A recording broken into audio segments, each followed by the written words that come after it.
Hey everyone, and welcome back to the channel.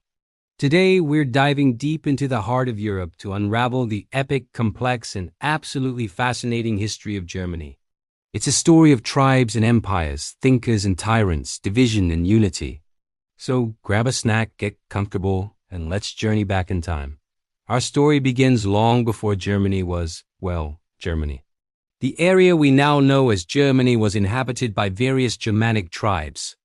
Think of groups like the Goths, Vandals, and Franks. These weren't a unified people, but a patchwork of fierce, independent tribes who famously gave the Roman Empire a massive headache. In the year 09 AD, a chieftain named Ominius led a coalition of Germanic tribes and pulled off one of history's greatest ambush in the Teutoburg forest, wiping out 3 entire Roman legions. This victory was huge.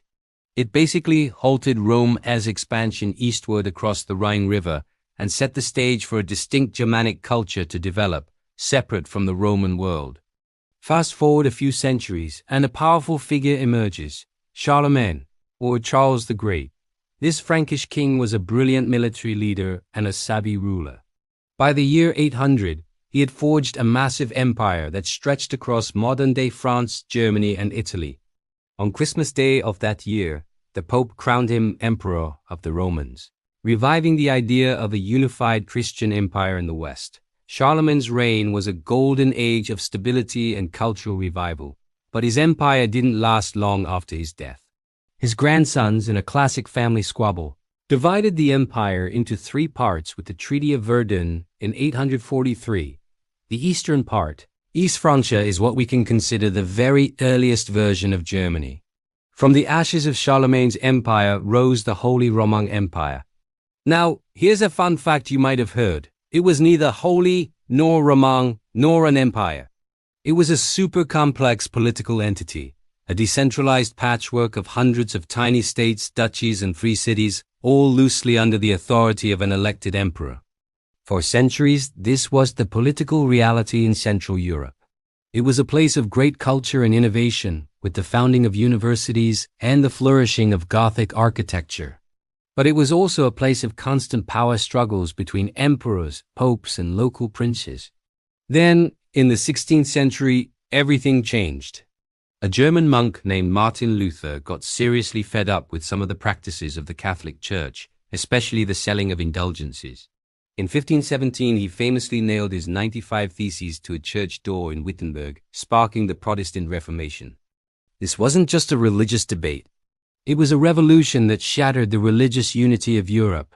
It led to decades of brutal religious wars, most notably the 30 Years' War, which devastated German lands and led to a massive loss of life. When the dust finally settled with the Peace of Westphalia in 1648, the Holy Roman Empire was even more fragmented, and 2 major German states began to rise and compete for dominance. Austria, led by the Habsburg dynasty, and a new ambitious player on the bloc, Prussia. Enter the 18th and 19th centuries, the age of Prussian ascendancy. Under leaders like Frederick the Great, Prussia built a formidable, highly disciplined army and an efficient bureaucracy. While Austria was a sprawling multinational empire, Prussia was becoming a lean, mean German-speaking machine. This rivalry between Austria and Prussia defined German politics for over a century. At the same time, the ideas of the Enlightenment and the French Revolution were spreading across Europe, sparking a new sense of German nationalism. People began to dream of a unified German nation-state, not just a loose confederation of states. The man who finally made that dream a reality was Otto von Bismarck, the High Chancellor of Prussia. Bismarck was a master of realpolitik, a pragmatic and often ruthless approach to politics. He believed that German unity would not be achieved through speeches and majority votes, but through iron and blood. Through a series of 3 short decisive wars against Denmark, Austria, and finally France, Bismarck skillfully maneuvered Prussia into a position of dominance. In 1871, in the Hall of Mirrors at the Palace of Versailles, of all places, the German Empire was proclaimed, with the Prussian King Wilhelm I as its first emperor or Kaiser. The newly unified Germany was a powerhouse. It underwent rapid industrialization, becoming a leader in science, technology, and industry. Cities grew, railways expanded, and German goods were sold all over the world. But this new empire was also an authoritarian state with a strong military tradition and a growing ambition for a place in the sun, a colonial empire to rival Britain and France. This ambition, combined with a tangled web of alliances and growing international tensions, created a powder keg in Europe. That powder keg exploded in 1914 with the outbreak of World War I. The assassination of an Austrian archduke dragged the great powers, including Germany, into a catastrophic conflict. After 4 brutal years of trench warfare and immense suffering, Germany and its allies were defeated. The Kaiser abdicated, and the German Empire collapsed. The aftermath was harsh. The Treaty of Versailles imposed crippling war reparations, stripped Germany of its colonies, and forced the nation to accept full blame for the war. This war guilt clause was deeply humiliating and created widespread resentment. Out of the ashes of the empire rose the Weimar Republic, Germany's first attempt at a democracy. It was a period of incredible cultural creativity, the era of Bauhaus architecture and vibrant Berlin nightlife, but it was also plagued by political instability, economic chaos, and hyperinflation. People were using wheelbarrows full of money just to buy a loaf of bread. The Great Depression of 1929 hit Germany especially hard, leading to mass unemployment and despair. This dire situation created fertile ground for extremist movements. It was in this climate of crisis that Adolf Hitler and the Nazi Party rose to power. Exploiting popular anger, economic hardship, and anti-Semitic sentiment, Hitler promised to restore German greatness. In 1933, he was appointed Chancellor, and he quickly dismantled the Democratic Republic, establishing a brutal totalitarian dictatorship. The Nazi regime launched a horrific campaign of persecution against Jewish people and other minorities, which culminated in the Holocaust, the systematic genocide of 6 million Jews.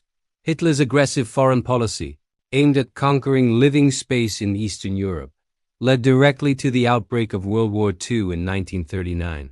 The war, the deadliest in human history, ended in 1945 with Germany's total defeat and destruction. The country lay in ruins, its cities bombed to rubble.